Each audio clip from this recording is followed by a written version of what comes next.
idol, papaitan. Focus mo ligpit. Okay.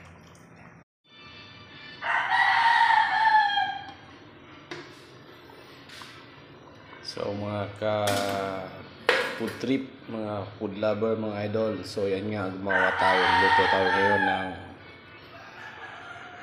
papaitan. So yung ginamit natin dito, yung laman loob ng baka, saka yung kublit ng baka yung ginawa natin. Kanina pinalambot na natin siya.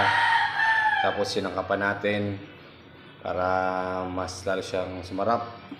Ginamitan niya natin ng bawang, sibuyas, ng sili. So yung ginawa nga pala nating pampalasang pait dito is yung kalamansi na mga idol.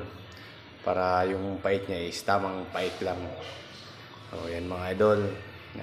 That's all for today's video.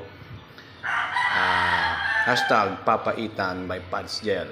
So yummy yummy. Have a happy dinner sa inyo lahat.